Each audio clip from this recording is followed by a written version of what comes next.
Wholehearted Assessment. Selamat datang di SMP Negeri 1 Atap 4 Barisja. Perkenalkan, saya adalah Jessica Estelina Budintik. Saya adalah guru IPA di SMP Negeri 1 Atap 4 Barisja. Wholehearted Assessment adalah tema utama yang saya angkat dalam praktik baik kali ini. Wholehearted maksudnya adalah kesungguhan hati, sepenuh hati dengan kepedulian. Jadi, wholehearted assessment adalah asesmen yang kita lakukan sebagai bentuk kepedulian kita, kesungguhan kita akan peningkatan kemampuan belajar murid kita. Jadi, Bapak Ibu Guru, dalam praktik baik hari ini, saya akan mencoba menerapkan wholehearted assessment berdasarkan tahapan berpikir murid yang sesuai dengan taksonomi Bloom.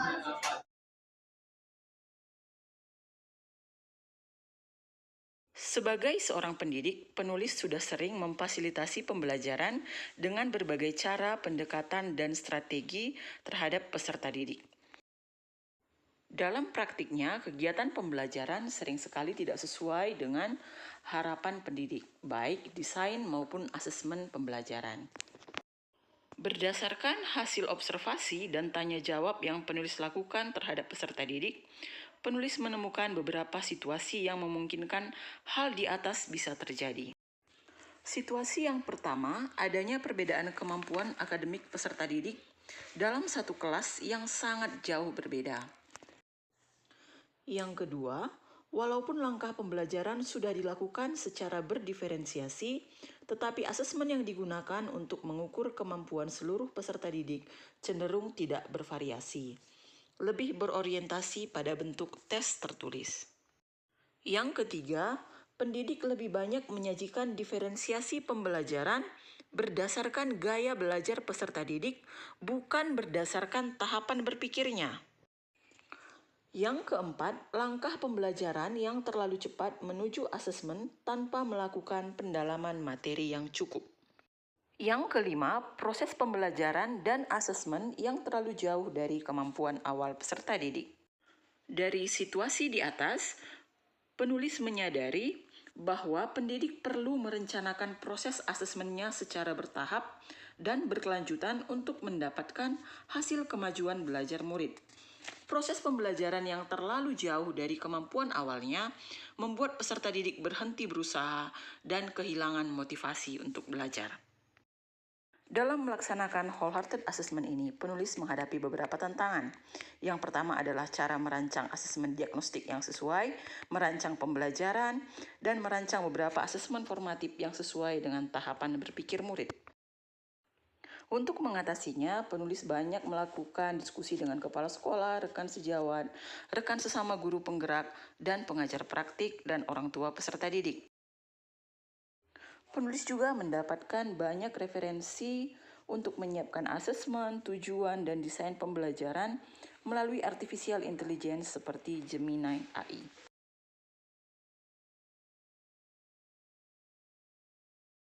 Dalam rangka menjawab situasi dan tantangan yang dihadapi penulis menyiapkan langkah-langkah asesmen yang berkaitan langsung dengan proses pembelajaran yang akan dilakukan. Istilah wholehearted assessment digunakan karena penulis ingin melakukan asesmen dengan bersungguh-sungguh berbasis kepedulian sesuai dengan tahapan berpikir murid untuk mengukur hasil kemajuan belajarnya. Materi yang dibawa pada kegiatan pembelajaran ini adalah sistem peredaran darah manusia di kelas 8 dengan jumlah peserta didik 23 orang. Untuk mencapai hasil yang diharapkan, penulis melakukan beberapa hal.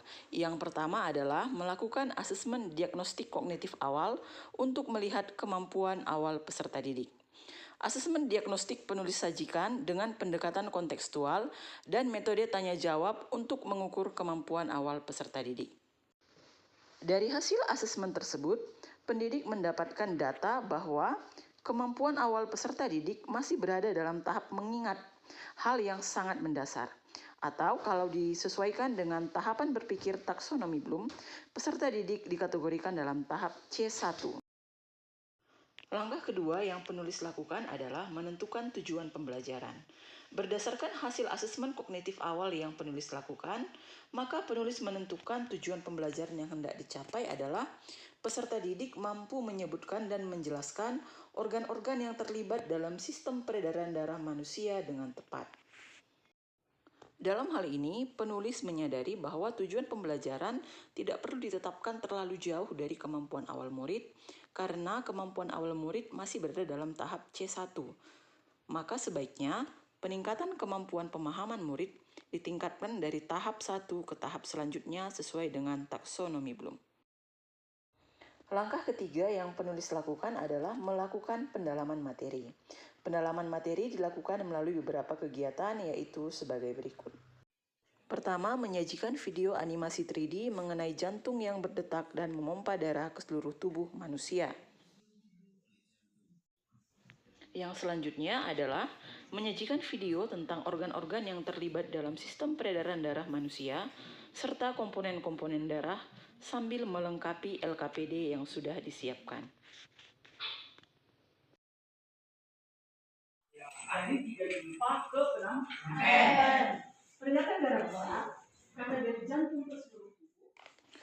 Tiga, menganalogikan sistem peredaran darah manusia sebagai angkutan untuk memudahkan peserta didik memahami cara kerjanya dengan metode storytelling.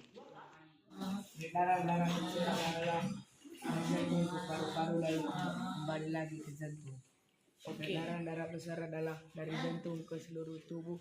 Langkah selanjutnya adalah meminta peserta didik menceritakan kembali proses peredaran darah manusia sesuai dengan yang mereka pahami. Oke, bagus. Langkah selanjutnya adalah melakukan kegiatan bermain peran atau role playing melalui gerak dan lagu. Dalam kegiatan ini, peserta didik dibagi dalam beberapa kelompok. Setiap kelompok bermain peran sebagai darah yang mensimulasikan perjalanan darah dalam melakukan pertukaran udara.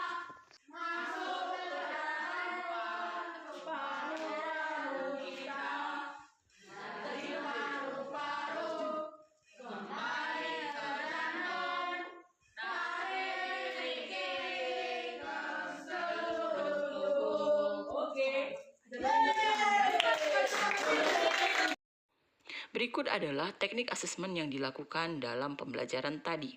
Asesmen diagnosis dan asesmen formatif untuk melihat kemampuan peserta didik bercerita dan dalam kegiatan bermain peran dilaksanakan dalam format non-tes melalui rubrik penilaian. Asesmen tes dilakukan melalui kuis interaktif Quizizz.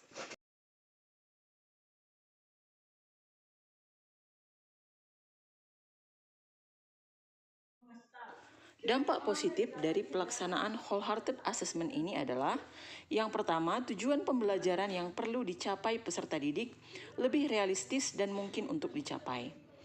Dua, peserta didik merasa lebih nyaman dalam belajar karena kegiatan belajar yang interaktif dan bervariasi sesuai dengan tahapan berpikirnya. Tiga, peserta didik yang kemampuan memahami soalnya masih rendah dapat terbantu dengan adanya asesmen non-tes berupa rubrik penilaian. Asesmen formatif non-tes memberikan kesempatan pada peserta didik untuk memahami pembelajaran dengan lebih baik lagi. 4.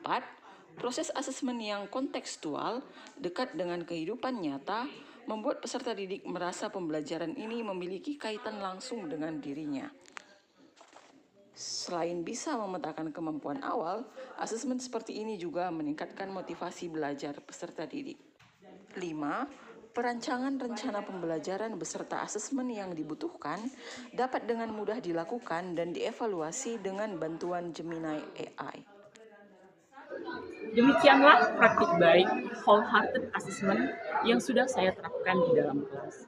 Mudah-mudahan apa yang saya lakukan dapat menginspirasi Bapak Ibu untuk mulai memetakan peserta didik berdasarkan tahapan berpikirnya, kemampuan awalnya, sehingga bisa merancang pembelajaran sesuai dengan kebutuhan dan kondisi.